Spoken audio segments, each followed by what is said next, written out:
ప్రభుత్వ పాలనలో ప్రభుత్వ పాఠశాలలు తగ్గిపోతున్నాయని కాంగ్రెస్ సీనియర్ నేత చింతామోహన్ ఆవేదన వ్యక్తం చేశారు. రాష్ట్రంలో కూటమి పాలన కారణంగా దళిత విద్యార్థులు అవస్థపడే అవకాశం ఉందన్నారు. కాంగ్రెస్ హయాంలో 35,000కు పైగా ప్రభుత్వ పాఠశాలలు ఉంటే ప్రస్తుత కూటమి ప్రభుత్వం వాటిని కుదించేస్తుందని మండిపడ్డారు. కాంగ్రెస్ పార్టీలో సీనియర్ నాయకులకు విలువ లేదంటున్న మాజీ మంత్రి చింతామోహన్తో మా ప్రతినిధి చంద్రశేఖర్ ఫేస్ టు ఫేస్. అధికారంలోకి వచ్చిన తర్వాత రాష్ట్రంలో విద్యా వ్యవస్థలన్నీ కూడా నిర్వీర్యం అవుతున్నాయని చెప్తున్నారు మాజీ కేంద్ర మంత్రి చింతామోహన్. మనతో పాటు ప్రస్తుతం అయితే మనతో పాటు ఉన్నారు. అన్నది మరిన్ని విషయాలు అయితే తెలుసుకునేటటువంటి ప్రయత్నం చేద్దాం. సార్ నమస్తే సార్, చెప్పండి, మీరు చెప్పినటువంటి వ్యాఖ్యలు ఏవైతే ఉన్నాయో దీన్ని ఏ విధంగా చూసుకోవచ్చు? రాజీవ్ గాంధీ గారు ప్రధానమంత్రిగా ఉన్నప్పుడు నూతన విద్యా విధానాన్ని కాంగ్రెస్ పార్టీ తీసుకొని వచ్చింది. ఏ నూతన విద్యా విధానం ఏంటి అని అంటే, ప్రతి మారుమూల ప్రాంతాల్లో ప్రైమరీ స్కూల్ను మేము స్టార్ట్ చేసాం. ఈరోజు దాదాపుగా ఒక ఆంధ్రప్రదేశ్ రాష్ట్రంలో 35,000 ప్రాథమిక పాఠశాలలు ఉన్నాయి. మరి కూటమి ప్రభుత్వం వచ్చిన తర్వాత ఈ ప్రాథమిక పాఠశాలను తగ్గించాలన్న ఆలోచనలో వాళ్ళు మొదలుపెట్టారు. ఈ సంవత్సర కాలంలో 5,000 ప్రాథమిక పాఠశాలను మూసేయడం జరిగింది. మరి ఈ సంవత్సరం, రాబోయే సంవత్సరంలో ఇంకొక 5,000 ప్రాథమిక పాఠశాలలు మరి క్లోజ్ చేయాలని చూస్తున్నారు. ఇది మంచి ఆలోచన కాదు. దీనివల్ల ఎస్సీలు, ఎస్టీలు, మైనారిటీలు, ఓబీసీలకు నష్టం. ప్రతి బిడ్డ వాళ్ళ కాలనీలో చదువుకునేదానికి అవకాశం ఉండింది.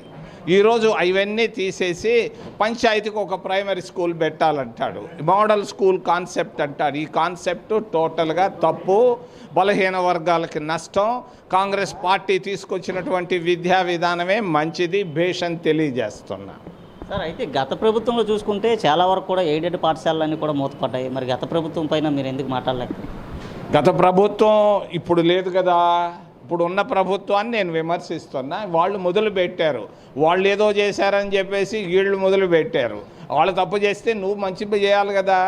మరి కాంగ్రెస్ పార్టీ విధానమే కరెక్టు. మేము తీసుకొచ్చినటువంటి ప్రాథమిక విద్య ప్రతి హ్యామ్లెట్లో, ప్రతి nook and corner of the విలేజ్లో మేము తీసుకొచ్చిన కాన్సెప్ట్ కరెక్టు. దాన్ని కంటిన్యూ చేయమని చంద్రబాబు నాయుడిని నేను మీ ద్వారా డిమాండ్ చేస్తాను. వైపు చూసుకుంటే విశాఖ ఉక్కుకు సంబంధించి స్టాండ్ తీసుకున్నామని కూటమి ప్రభుత్వం అయితే చెప్తుంది. అలాగే ప్రధానమంత్రి నరేంద్ర మోడీ కూడా చెప్పిన పరిస్థితి కనిపిస్తుంది. విశాఖ ఉక్కుకు సంబంధించినటువంటి నిధులు కూడా ఏదైతే ఉన్నాయో ప్యాకేజ్ కూడా ఇవ్వడం జరిగినట్టు చెప్తున్నారు. అయితే మరోవైపు చూసుకుంటే ఏపీపీ పీసీసీ అధ్యక్షురాలు వైఎస్ షర్మిల విశాఖ ఉక్కు పైన ఎప్పటికప్పుడు పోరాటం చేస్తుంది. దీన్ని ఎట్లా చూసుకో? విశాఖ ఉక్కు ఆంధ్రుల హక్కు. ఇందిరాగాంధీ ఈ ఫ్యాక్టరీని విశాఖపట్నానికి తీసుకొచ్చింది, పూర్తి చేసింది కాంగ్రెస్ ప్రభుత్వాలు. మరి దీన్ని అమ్మాలని చూస్తున్నారు. ఎందుకు అమ్మాలని చూస్తున్నారంటే 25,000 ఎకరాల ప్రైమ్ ల్యాండ్స్ ఉన్నాయి. మరి ఫ్యాక్టరీని తీసేస్తే అక్కడ వచ్చేటువంటి ల్యాండ్స్కు ఒక్కొక్క ఎకరా 100 కోట్ల రూపాయలు పోద్ది. ఆ డబ్బు పైన ఆశతో కొంతమంది కోటీశ్వర్లు కూటమి ప్రభుత్వం దగ్గరికి వెళ్ళి దీన్ని ప్రైవేటైజ్ చేయమన్నారు. క్యాబినెట్లో ప్రైవేటైజ్ చేశారు.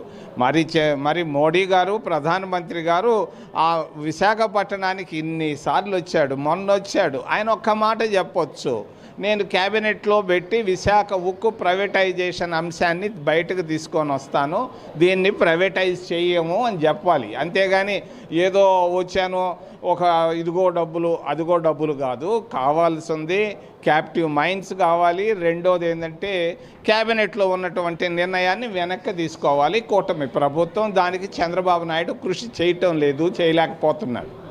అమరావతి రాజధాని పైన మీరు ఏం చెప్పదలుచుకున్నారు? పోలవరం ప్రాజెక్టు సంబంధించి ఎట్లా మాట్లాడారు? పోలవరం అనేది పాలిటీషియన్లకు వరం అయ్యా. మరి వాళ్ళు మొదలుపెట్టారు, 1,000 కోట్లు సంపాదించుకున్నారు. వాళ్ళ పేర్లు నేను చెప్పను కానీ బాగా సంపాదించారు, బిలియనీర్లు అయ్యారు వాళ్ళు. మరి పోలవరం డబ్బులకి వరంగా తయారైంది. ఆ కాళేశ్వరం లాగా ఇది తయారైపోయింది. దీని డబ్బులు కావాల్సినప్పుడల్లా పోలవరం అంటారు, డబ్బులు తెచ్చుకుంటారు, వాళ్ళ కమిషన్లు తీసుకుంటారు, హాయిగా ఉన్నారు. అమరావతి విషయంలో 26 జిల్లాలు ఉన్నాయి. 26 జిల్లాల్లో అందరి అభిప్రాయం తీసుకోవాలి. మరి వాషింగ్టన్ రాజధాని కట్టేటప్పుడు 50 రాష్ట్రాలు ఉన్నాయి అమెరికాలో. 50 రాష్ట్రాల వాళ్ళు ఒపీనియన్లు తీసుకున్నారు. చంద్రబాబు నాయుడు ఎప్పుడు ఎవరి ఒపీనియన్ తీసుకోకుండా ఆయన సొంత నిర్ణయం తీసుకున్నాడు. కారణం ఏంటంటే ఆయన బంధువులు ఎక్కువ గుంటూరులో. వాళ్ళ ప్రయోజనాలు కాపాడే దాని కొరకుగా నీళ్ళల్లో రాజధాని కట్టాలంటాడు. ఎక్కడ ప్రపంచంలో నేను ఇప్పటిదాకా వినలా నీళ్ళల్లో రాజధాని కట్టడం అనేది.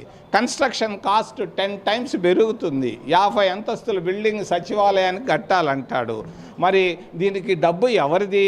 50,000 కోట్ల రూపాయలు ఐసిఐసిఐ బ్యాంకుల్లో నుంచి తెస్తున్నాడు. ఈ అప్పంతా ఎవరు కట్టాలి? రాష్ట్ర ప్రజలు కట్టాలి కదా. రాష్ట్ర ప్రజలందరూ ట్యాక్సులు కడుతున్నారు. మరి వాళ్లకు భిన్నంగా, వాళ్ళ ఆలోచనలకు విరుద్ధంగా నువ్వు నీ ఇష్ట ప్రకారంగా అమరావతిలో కట్టడం అనేది మంచిది కాదేమో అని అనిపిస్తుంది. నేను అమరావతిని ఎస్ అంటం లేదు, నో అంటం లేదు, కాలమే నిర్ణయిస్తుందని తెలియజేస్తాను. సార్ చూసుకుంటే విశాఖలో గత ప్రభుత్వంలో దాదాపు 500 కోట్లకు సంబంధించినటువంటి ఒక నిర్మాణం అయితే జరిగింది రుషికొండలో. ఆ భవనాన్ని ఏం చేస్తే బాగుంటుందని మీరు అనుకుంటున్నారు? ఎస్సీ హాస్టల్కి ఇచ్చేస్తే బాగుంటుంది అంతే. ఏమి వాళ్ళు ఎందుకు ఉండకూడదు భవనాల్లో? ఎస్సీలు మైనారిటీలు హాస్టల్గా ఇచ్చేస్తే మా కాలేజీ పిల్లకాయలు చదువుకుంటారు హాయిగా దర్జా కాలు మీద కాలు వేసుకొని బాత్రూమ్లు ఎట్టున్నాయి ఇట్టుంటాయా మహారాజులు ఏం చూసుకుంటారు. ఏ తప్పే వద్దాడా? అది ఎత్తుకోపోయి వాడు ఎవడికో మైసూరు మహారాజాకో లేకుంటే ఇంకొక రాజాకి ఇవ్వకుండా పేదవాళ్ళకి ఇస్తే హాయిగా బాగుపడతారు, సంతోషపడతారు, దేవుడు మెచ్చుతాడు. ఇటీవల కాలంలో విశాఖలో ఒక సమావేశం కూడా జరిగింది. దాదాపు 26 జిల్లాలకు సంబంధించినటువంటి కాంగ్రెస్ ముఖ్య నేతలంతా కూడా సమావేశమయ్యారు. వైఎస్ షర్మిలను వారంతా కూడా వ్యతిరేకిస్తున్నటువంటి పరిస్థితి ఉంది. దీన్ని ఏముంది? ఆ అమ్మాయి నా ఫ్రెండ్ కూతురు, నాకు కూడా ఒక కూతురు ఉంది కాబట్టి నేనేం ఆమె గురించి మాట్లాడను. సో ఇటీవల కాలంలో చూసుకుంటే ఎక్కువగా వైఎస్ షర్మిల వైఎస్ జగన్ పైనే వ్యాఖ్యలు అయితే చేస్తున్న పరిస్థితి కనిపిస్తుంది. దీన్ని ఎట్లా చూసుకుంటారు? వాళ్ళ అన్నదమ్ములు కొట్లాడుకుంటున్నారు, దానికి నేనేం మాట్లాడలేను. అన్న చెల్లెలు కొట్టుకుంటున్నారు ఆస్తుల కొరకు, డబ్బు కొరకు, దానికి నేనేం మాట్లాడలేను. అంటే కాంగ్రెస్లో సీనియర్లను పక్కన పెట్టి జూనియర్లకి అందలం ఎక్కించారని చెప్పేసి అయితే ఆరోపణలు వినిపిస్తుంది. దీన్ని ఎట్లా చూసుకుంటారు? అది మాత్రం నిజం, ఇది మాత్రం మీరు అడిగిన ప్రశ్న నిజం. రైట్. మొత్తాన్ని చూసుకుంటే ఏదైతే పోలవరం ప్రాజెక్ట్ ఏదైతే ఉందో పోలవరం ప్రాజెక్టు పలువురికి అయితే వరాల జల్లు కురిపిస్తుందంటూ కూడా చెప్పిన పరిస్థితి కనిపిస్తుంది. ముఖ్యంగా చూసుకుంటే ఏదైతే విశాఖలో ఉన్నటువంటి ఆ భవనం ఏదైతే ఉందో రుషికొండ తీరంలో దాదాపు 500 కోట్లు వెచ్చించి నిర్మించినటువంటి భవనాన్ని దళితులకు కేటాయిస్తే బాగుంటుందంటూ కూడా డాక్టర్ చింతామోహన్ చెప్పిన పరిస్థితి కనిపిస్తుంది. వీడియో జర్నలిస్టు సాయితో చందు.